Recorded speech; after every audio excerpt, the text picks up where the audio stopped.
불국사 관음전입니다.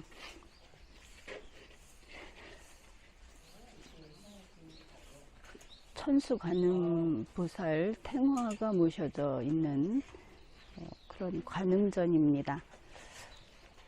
이 관세음보살이라고 하면 자비의 보살입니다. 그러니까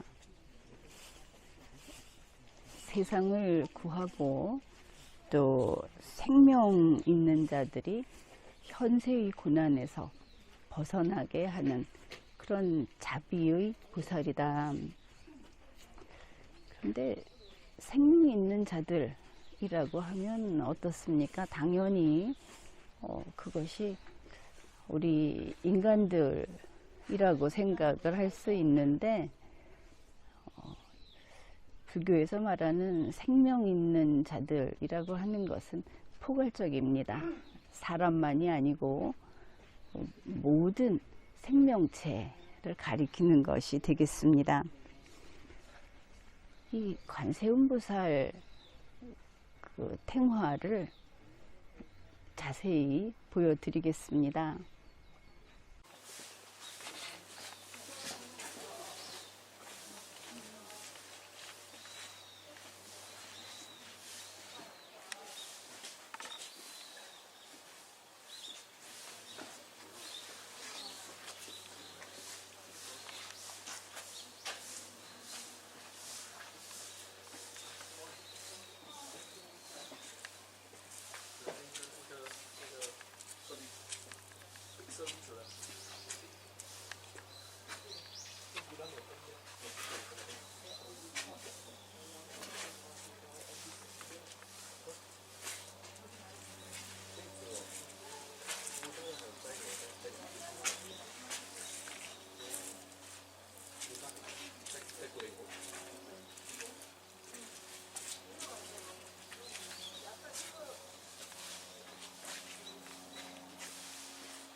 여기서 우리가 좀 생각해 볼 것이, 이 관세음보살의 모습은 기록에 의하면 한 32가지 혹은 33가지 모습이 있다고 합니다. 그리고 이 불국사에 있는 관세음보살 탱화는 천수 관음보살 이렇게 되어 있죠. 그러면 천수라고 하면은 손이 3000개인가? 이렇게 생각할 수 있을 겁니다. 손이 1000개인가? 이렇게 생각할 수 있겠죠. 당연히 천수라고 하면 손이 1000개라고 생각을 할 텐데, 그것은 그렇지를 않고, 그래서 여러분이 이 관음전에 와서 손이 정말 1000개인가 하고 그것을 헤아리는 그런 것은 좀 그렇게 할 일은 아니다, 이렇게 말씀을 드리겠습니다. 보통은 오른손이 20, 왼손이 20 해서 이렇게 40개의 우리 손이라고 하면 보통 팔을 가리키죠. 40개의 팔을 그려 놓은 혹은 조각해 놓은 이런 것을 천수라고 합니다. 그러면 왜 40인데 천이라고 하느냐? 그거는 그 40이라고 하는 각각이 25가지 방법으로 구제를 한다 해서, 그렇게 되면 곱셈을 해보면 1000이 됩니다. 그러면 딱 1000가지 방법으로만 하는가, 이렇게 생각을 할 수 있는데, 이제 그거는 아니고, 1000이라는 숫자가 뜻하는 것을 생각해 보아야 하겠습니다. 천이라고 하는 것은 아주 많은 숫자가 아니겠습니까? 그리고 이 천이라고 하는 것은 충분히 많다, 충분히 많다 이런 뜻이 돼서 결국은 그러면은 뭐가 충분히 많은가? 이 관세음보살이 팔이 천이다, 팔이 40이다 하는데 중요한 것은 그 손에 눈이 있다 하는 것이죠. 그래서 중생이 무엇으로 괴로워하고 어떤 그 자비를 구하고 있는지 하는 그런 것들을 천이라고 하는 충분한 눈으로 보고 듣고 구제를 한다, 이런 뜻이 되겠습니다. 이렇게 보면은 관세음 보살은 현세 구복적이다 이렇게 볼 수 있겠죠. 또 하나 이 관세음 보살 보통 11면 관세음 보살 이러지 않습니까? 그래서 여기 보니까 그 대만 관광객처럼 보이는 그런 관광객이 와서 저 탱화를 들여다보면서 얼굴 면이 과연 몇 개인가 하면서 헤아리는 것을 봤습니다. 그런데 여기에서 유의할 것이 11면 관세음보살이라고 해서 그 면이 11라고 생각하면 그것은 맞지 않습니다. 왜냐하면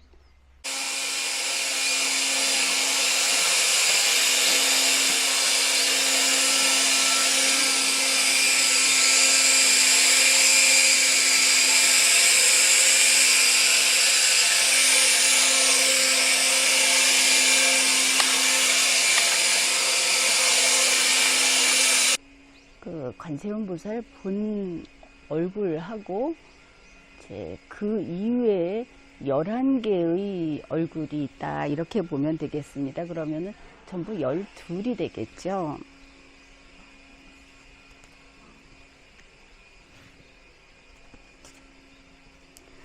그러면은 이 얼굴 12이 가리키는 것은, 의미하는 것은 무엇인가? 그거는 관세음보살의 얼굴, 본 얼굴, 이거는 이제 본질이다 이렇게 이야기를 한다면 그 11개의 얼굴은 기능이다 이렇게 보면 되겠습니다. 이제 이거를 설명하기를 본 얼굴은 진실이요 불변의 지혜를 가리킨다 이렇게 이야기하고 11개의 그 모습은 그 방편이다 이렇게 설명을 하는데 결국 본질과 기능의 관계다. 우리는 이렇게 이해를 하면 되겠습니다. 아주 흥미로운 것이 11개의 얼굴에 오른쪽에 3개의 얼굴이 있는데 이것은 이제 수행을 잘하고 있고 깨끗한 자들에 대해서 더 열심히 해라 하고 응원을 해주는 이제 그런 그 의미라고 하고 그런 기능이라고 하고, 앞쪽에는 선한 중생에게 그 자애로움으로 선한 중생을 구제하는 그런 것이라고 합니다. 그 선한 중생은 세상에 드물다고 하고 있죠. 세상에는 선한 중생과 악한 중생이 다 어울려 있고 악한 중생이 그 숫자가 더 많다고 하는 겁니다. 그러니 이제 오른쪽과 앞쪽까지 봤는데 제일 그 정상에 또 얼굴이 하나 있습니다. 이 얼굴은 깨달은 자, 이 불국사에서 마당을 쓰는데 저렇게 청소기를 갖고 마당을 쓸고 있습니다.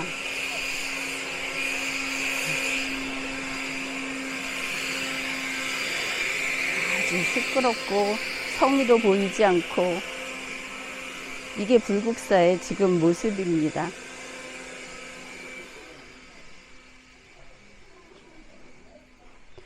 그래 정상의 그 얼굴은 깨달은 자에게 진리를 설하는 이제 그런 것이고, 그럼 이제 왼쪽에 셋이 남았습니다.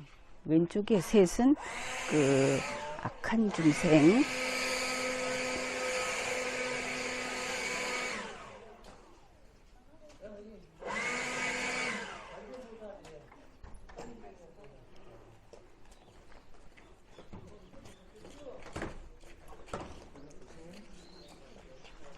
정말 보기 싫은 불국사의 모습이죠. 저번에도 와서 이랬습니다. 그래서 그 악한 중생은 그러면은 어떻게 그 구제를 할 것인가? 그들에게 그 슬픈 마음을 일으켜서 그래서 이제 그 구제를 한다고 합니다. 그러고 보면 악한 자도 슬픔은 아는구나, 이런 생각이 들죠. 이제 뒤쪽에 하나의 얼굴이 남아 있습니다. 그 뒤쪽에는 이제 모두를 포섭해서 뭐 악한 중생이든 선한 중생이든 모두 다 포섭해서 구제를 하는 그런 것이다, 이렇게 이야기를 합니다. 그런데 물론 이거는 이제 그 360도 조각상일 경우의 이야기고, 만약에 부조로 돼 있다 하게 되면은 그 얼굴면이 좀 그 수요가 달라진다고 하지 않습니까? 뭐 그렇게 이야기들을 하고 있습니다. 그래서 이 관세음보살의 그 생활을 보고 이런 것들을 보면서 생각하는데, 역시 자비라고 하는 것은 악한 자가 회개하고 바뀌었을 때만 베푸는 것이 아니구나. 그게 좀 특이하지 않습니까? 어떤 조건을 걸고 하는 게 아니고 무조건 자비를 베푼다. 이제 그 폭이 대단히 넓은 걸 알 수 있습니다. 악하면 악한 대로, 선하면 선한 대로. 이게 이제 쉬운 이야기는 아니죠. 또 이 관세음보살의 그 11면 관세음보살의 얼굴에 대한 설명, 이 본질과 기능에 대한 거를 보면서 참 논리적이다. 결국은 진리라든지 또 인간이 추구하는 것은 결국은 논리적인 것이 아닌가, 그런 생각을 해봅니다. 지금까지 리걸마인드 연구소였습니다.